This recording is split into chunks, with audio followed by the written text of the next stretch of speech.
Bonjour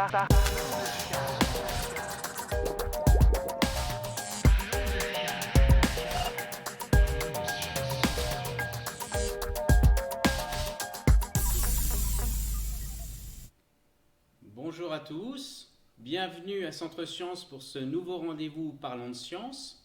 Alors nos précédents rendez-vous ont permis d'accueillir plusieurs enseignants-chercheurs de l'Institut Denis Poisson et qui sont intervenus dans le domaine des mathématiques. Alors nous continuons nos rendez-vous puisque nos rendez-vous se situent dans le cadre de ce qu'on appelle le Centre Gallois, qui est un centre qui se déroule chaque année pour accueillir des lycéens.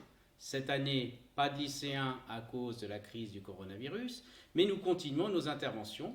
Et aujourd'hui, nous accueillons André Gramin. André, bonjour. Bonjour Olivier, merci de m'accueillir. C'est avec plaisir que nous vous accueillons et surtout, André vient directement de Lyon, spécifiquement pour nous. André est un fervent défenseur du monde scolaire et notamment a été directeur de l'IUFM ici à Orléans et a beaucoup contribué à l'activité de Centre Sciences. Et en tant que mathématicien, professeur des universités à l'université de Tours, également enseignant à l'IUFM de Lyon, André s'est fait un grand plaisir de venir continuer à intervenir, notamment sur une thématique qui va être les polyèdres. Les polyèdres, merci. Et je suis ravi d'être... je regrette évidemment qu'il n'y ait pas de lycéens présents, mais je suis ravi quand même de maintenir ce fonctionnement du Centre Gallois et grâce à Centre Sciences. À distance. À distance.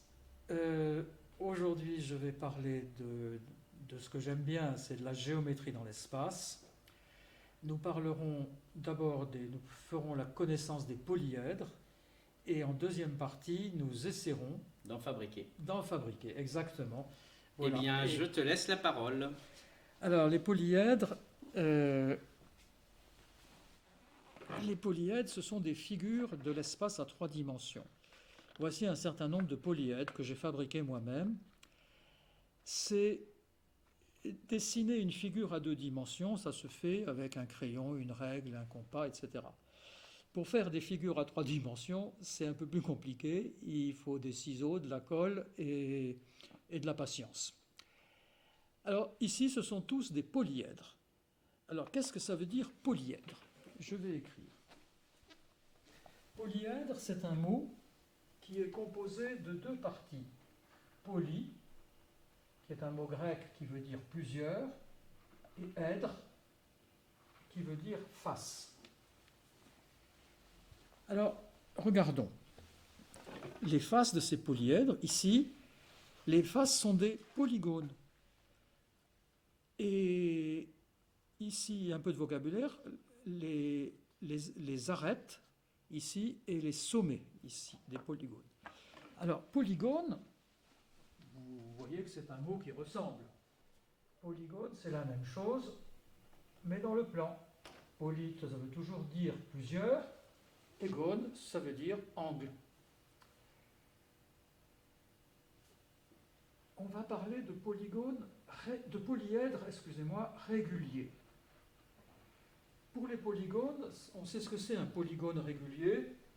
Il y a le triangle équilatéral, à 4 côtés, il y a le carré, à 5 côtés, il y a le pentagone régulier. Ça se caractérise en disant qu'ils ont des côtés de même longueur et des angles égaux. Pour les polyèdres, c'est un peu plus compliqué de caractériser les polyèdres réguliers. Alors, regardons celui-ci. Celui-ci n'est pas régulier parce qu'il a une face rectangulaire, une face triangulaire. J'en veux pas. Celui-ci, il m'a l'air très régulier. Il a 6 faces carrées. Très bien. Celui-ci, moi je l'aime bien, mais malheureusement, les faces qui sont des losanges ne sont pas des polygones réguliers. Donc je l'élimine. Celui-ci, il m'a l'air très bien aussi. Très joli. Il a des faces triangles équilatéraux, mais il y a un petit problème, c'est que ce sommet, on voit bien, oui, de ce sommet, il y a 3 faces, tandis que sur ce sommet, il y a 4 faces. J'en veux pas. Celui-ci, il est joli aussi, c'est une pyramide d'Égypte. il y a des faces triangulaires, une face carrée. C'est pas régulier, ça. Est-ce qu'il m'en... Ah, ici, j'ai des faces rectangulaires, mais qui n'ont pas la même dimension. J'en veux pas. Qu'est-ce qu'il me reste? Il me reste que des choses bien. Alors, il y en a qui font double emploi.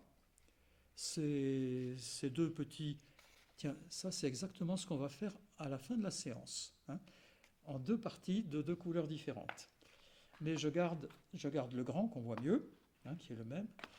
Je garde celui-ci, je garde celui-ci, je garde celui-ci, et je garde celui-ci. Voilà. Le cube, j'en ai déjà un, et des petits tétraèdres. Des petits tétraèdres avec des tickets de métro. Voilà, ça se fait bien. Il me reste 5 polyèdres réguliers. Le tétraèdre, le cube, l'octaèdre, ça veut dire qu'il a 8 faces, et puis ces deux-là qui sont un petit peu plus compliqués. On peut peut-être afficher la première diapositive.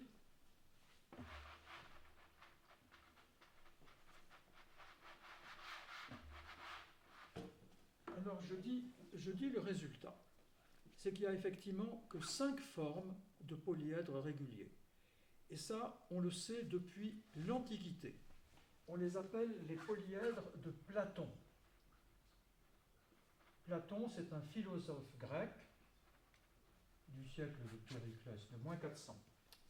Pas du tout un mathématicien, mais il a utilisé ces 5 formes pour illustrer des concepts philosophiques.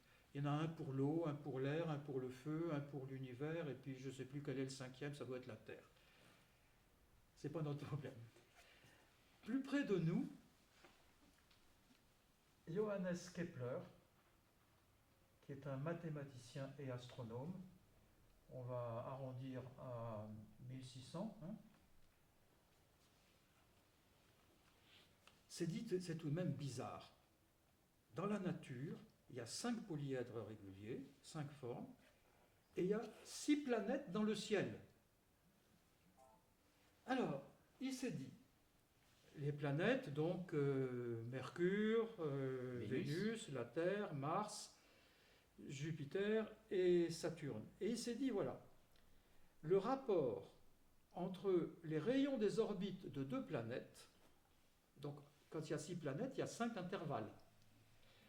Eh bien, ça va être, on va leur attribuer un polyèdre régulier à chacun de ces intervalles.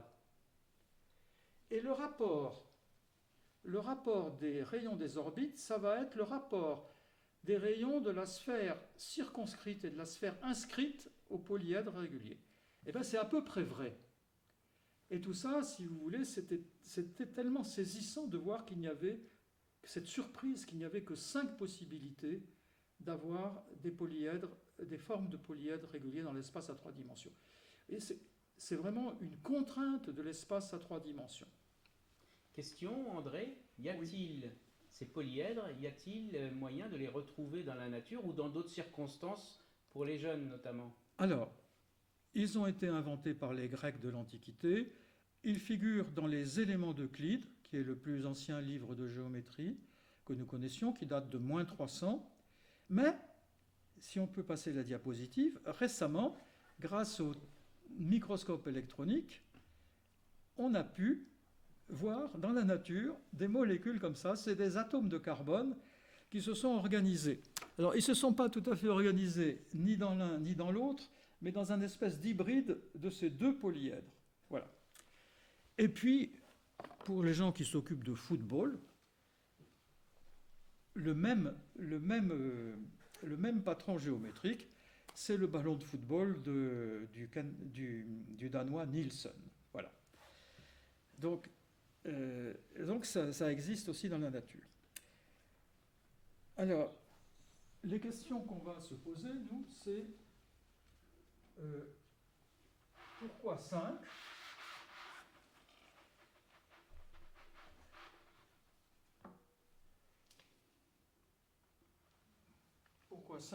Pourquoi 5 formes de polyèdres ? Ah, il y en a bien 5.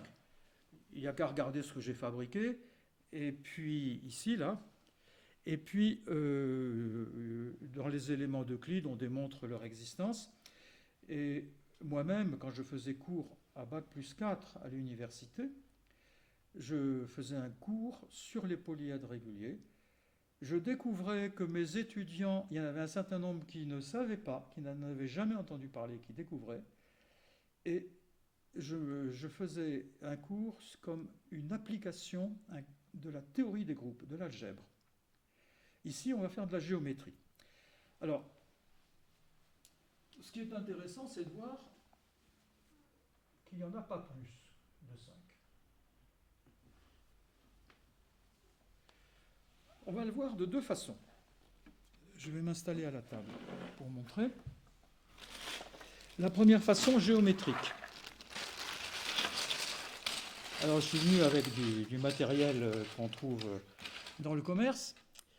Supposons qu'on ait un polyèdre régulier avec des faces triangles. Alors, à un sommet, je ne suis pas très habile. À un sommet, ah là là, est-ce que quelqu'un pourrait venir m'aider? Tout à fait. Voilà, merci Olivier. Tu en prends 3. Alors, vous voyez, on peut, à un sommet, on peut assembler 3 triangles. Et ça fait un sommet comme celui du tétraèdre. Tout à fait. Alors, tu m'en mets 4 maintenant. Est-ce qu'on peut faire 4 triangles? Voilà. Donc on va faire une pyramide. Eh bien, voilà, c'est l'octaèdre. Voilà, on va dire que ça tient. Et je refais un autre. Non, c'est bien. Ah bah 5 si tu veux. Si tu arrives à 5. Toujours en partant des triangles. Ouais. Est-ce que c'est bien? Est-ce que je montre bien les choses? Non, voilà, il faut que je les montre mieux, voilà.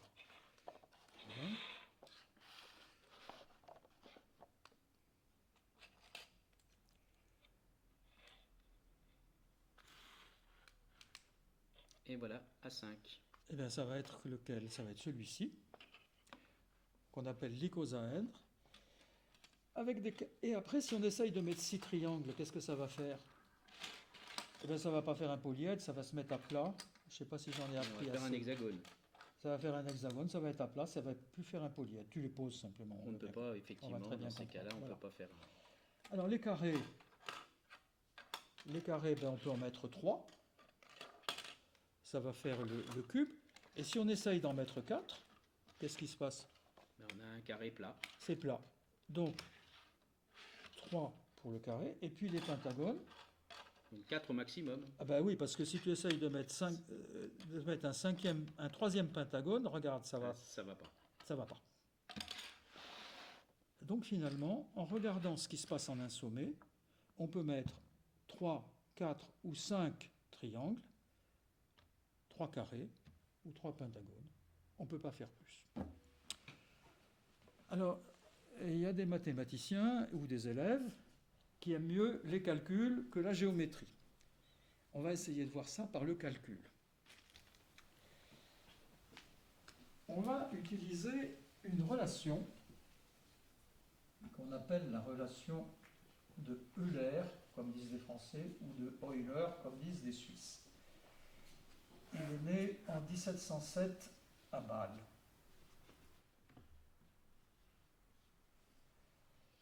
Et la relation de Euler relie le nombre de faces, le nombre d'arêtes et le nombre de sommets de n'importe quel polyèdre. Le nombre de faces, on va l'appeler F. Vous voyez, c'est transparent. Le nombre d'arêtes, on va l'appeler A. Le nombre de sommets, on l'appelle S. F moins A plus S égale 2 pour tous les polyèdres que nous rencontrons. Alors, regardons nos polyèdres réguliers maintenant. En un polyèdre régulier, en un sommet d'un polyèdre régulier,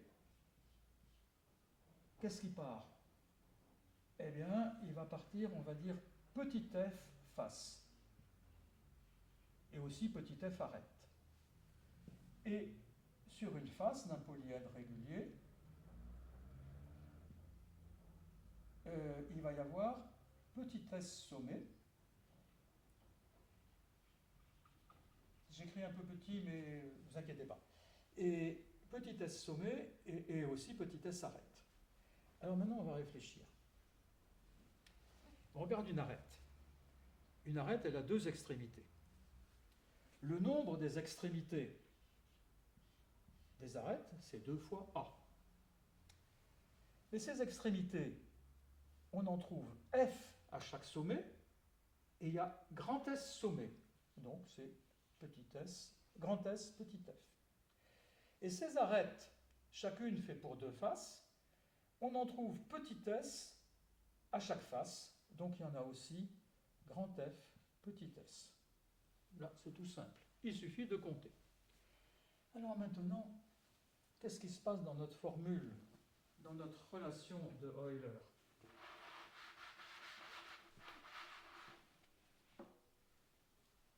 Je peux descendre plus bas? Non, non, je vais rester par là.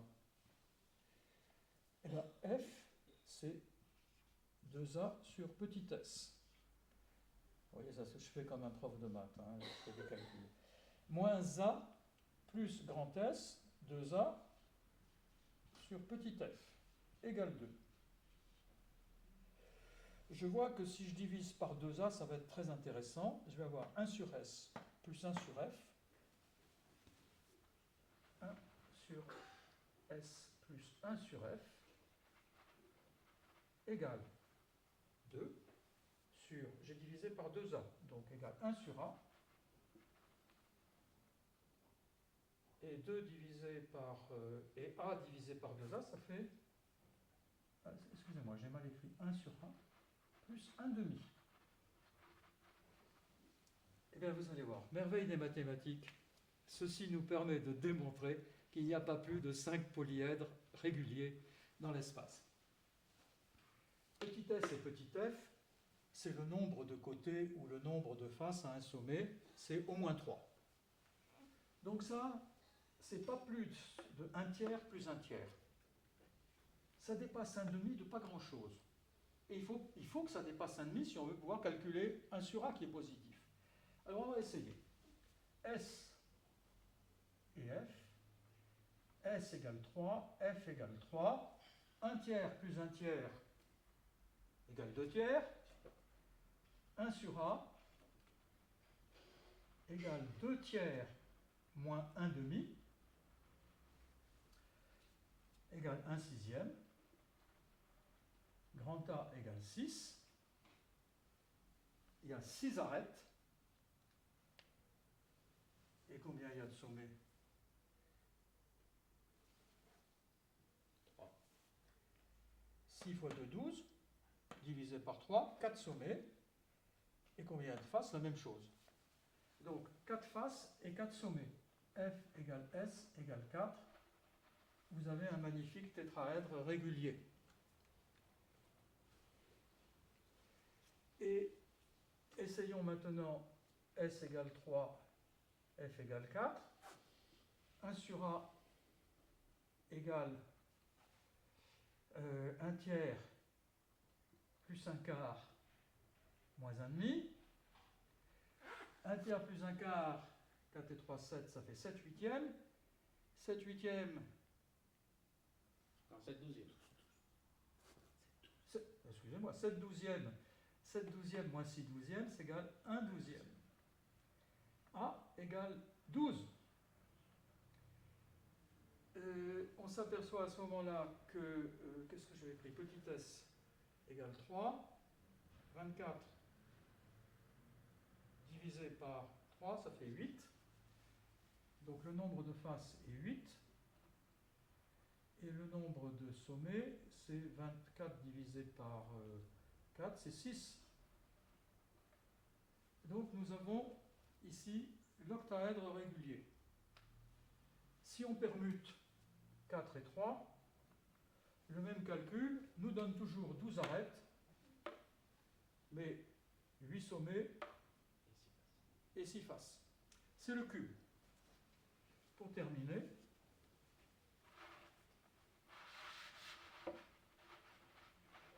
après après ça ne marche plus. Pour terminer, on essaye 3 et 5. 1 sur A égale 1 tiers plus 1 cinquième moins 1 demi. 1 tiers plus 1 cinquième, ça fait 8 quinzièmes. 8 quinzièmes, très bien. Ah, il faudrait réduire un dénominateur 30. On va dire 16 trentièmes. 16 trentièmes moins 15 trentièmes égale 1 sur 30. Donc, on a 30 arêtes. Et alors, suivant le cas, suivant qu'on a fait 3, 5 ou 4, 5, on va avoir S égale 12 et F égale 20. Ça, c'est le nombre, l'icosaèdre, où S égale 20 et F égale 12. Et ça, c'est le dodécaèdre. Voilà. Donc voilà par le calcul, grâce à la formule, à la relation d'Euler, le fait qu'il n'y a pas plus de 5 polyèdres réguliers. Alors je ne sais pas s'il doit nous rester suffisamment de temps pour faire un petit dessin. Voilà, alors je vais me mettre au travail. Et vous aussi, si vous avez prévu le matériel pour faire du dessin. Alors, moi j'ai mon matériel. J'ai une feuille de... On va me voir là bien? Oui. J'ai une feuille de papier craft. J'ai ma règle. Où elle est passée ma règle? Voilà. Un crayon. Et je démarre en traçant un cercle de rayon 6 cm. C'est bien ça? Tu peux l'afficher? C'est bien 6 cm le rayon? Oui? Oui. Oui. Alors pour faire ça, moi je fais toujours avec soin. Je trace un diamètre de 12 cm et je trace le milieu. Alors maintenant, le cercle, je vais le tracer à l'encre pour que ça se voit bien. Mais évidemment, je ne vous conseille pas de faire des tracés à l'encre quand on fait du dessin comme ça. Donc je vais voir si ça marche. Voilà. Je trace mon cercle de rayon 6 cm. Est-ce qu'on le voit bien? Oui. Oui, on le voit pas mal. Je trace les sommets. On fait comme une rosace, mais on n'a pas besoin de faire toute la rosace. Je cite les sommets de l'hexagone régulier sur ce cercle.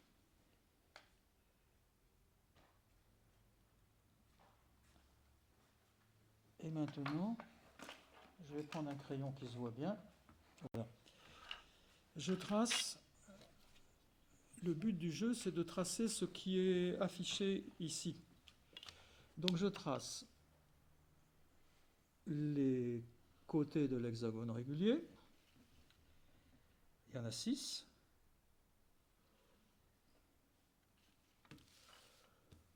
Voilà.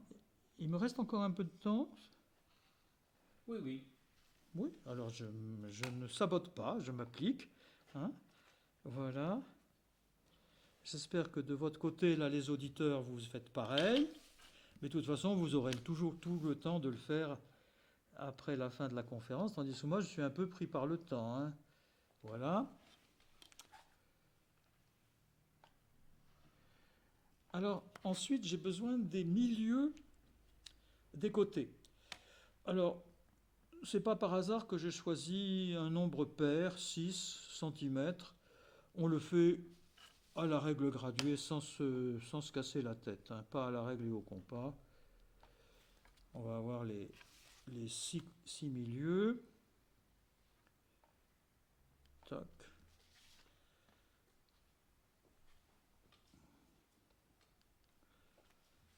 Oui, ben c'est bien, j'ai encore 5 minutes. Formidable, là. Et voilà. J'avais jamais fait de géométrie contre la montre, hein, mais c'est la première fois. Voilà. Et alors je trace, là il ne faut pas se tromper, hein. Je trace je joins les milieux par des segments de droite qui sont parallèles au diamètre. Tiens, j'ai oublié de faire les diamètres là. Hop.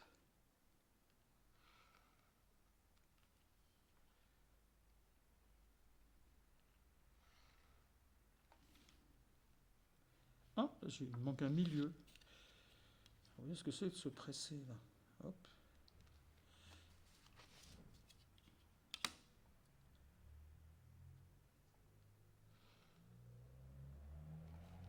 Et puis, il y a le dernier diamètre et la dernière direction. Et après, on va avoir besoin des ciseaux. Tiens, il y a un... Voilà. Ça ressemble bien à ce qu'on voit là dans le petit écusson de... Oui. Les ciseaux, ils sont là.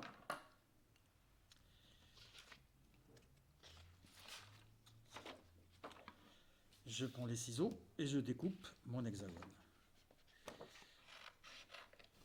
Alors, c'est pas mes grands ciseaux de chez moi, c'est mes ciseaux de voyage, vous voyez. Donc, ils sont petits.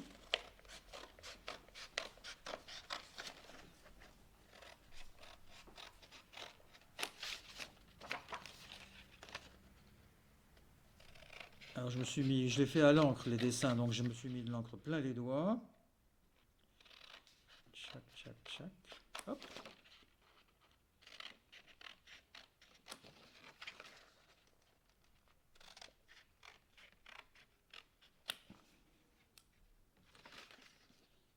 Alors ensuite, eh bien, on fait des plis. Alors les plis, ça ne se fait pas en l'air, ça se fait sur la table et c'est très facile parce que on n'a qu'à appliquer les bords sur des lignes qui existent. Voilà.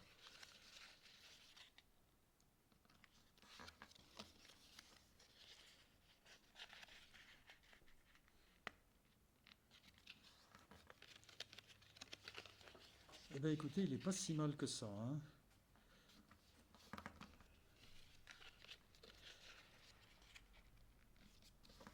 Voilà, et les plis dans la troisième direction, eh bien, je les ai... Ah non, je n'ai pas, voilà.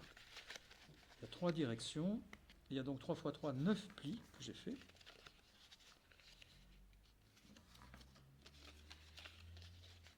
Et alors, là, il y a une grosse subtilité, vous allez voir. On découpe un petit peu là au niveau des angles. Juste un triangle. On me voit bien là? Oui.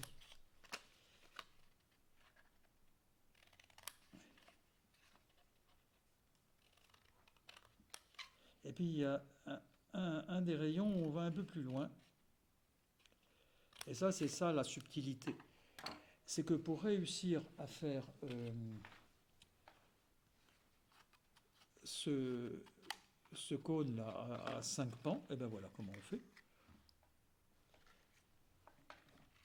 On a de la colle. On colle. Ça tient. On a ça qui est en double qui ne nous sert à rien. Donc je vais le couper.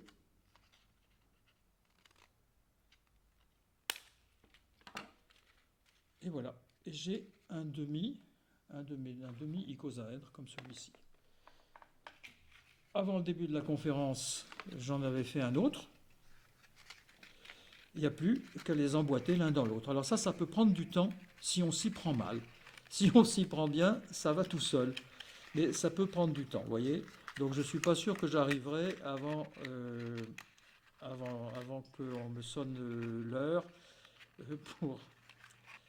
Voilà. Celui-là, je voudrais un rouge dessus, là.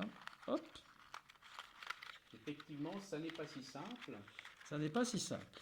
Donc je pense que les jeunes qui veulent s'essayer pourront prendre le temps de revoir la vidéo et de refaire les deux figures, les deux formes, pour les emboîter les unes dans les autres. Et tu sais que j'en suis pas loin, hein. Voilà. Et faire celle qui est présente sur la table. Et voilà. c'est un peu décevant si j'y Un arrive peu. pas. Un peu de dextérité, mais c'est très beau. Mais si j'y arrive, là, vous m'offrez, je sais pas, une boîte de chocolat, un truc comme ça. Tout à fait. Hein. Fantastique. Regardez-moi ça. La caméra est ici. Voilà. Bravo. Il n'y a plus qu'à coller. Il n'y a plus qu'à coller. Et vous aurez, alors chez ma fille, on décore les sapins de Noël avec les polyèdres du papa. Voilà. Donc on va pouvoir faire les enfants peuvent faire et tous les lycéens peuvent faire ces polyèdres. Au niveau scolaire, c'est très facile pour les enseignants d'essayer de faire intervenir les élèves pour faire ces découpages et ces polyèdres. Merci André. On va reprendre ensemble. Voilà, on vous retrouve tous ensemble. Merci d'avoir suivi cette intervention. Un grand merci à André pour cette splendide démonstration comment fabriquer, comment comprendre les polyèdres réguliers et comment en fabriquer. Et puis on pourra certainement se retrouver pour un prochain rendez-vous. Toujours est-il que nous également, on vous donne rendez-vous pour un nouveau Parlons de Science avec Julien Barré, enseignant-chercheur à l'Institut Denis Poisson, demain, vendredi, sur rigide ou déformable, les mathématiques des constructions magnétiques. Merci à tous et à bientôt. Au revoir. Au revoir. Parlons de science. Parlons de science.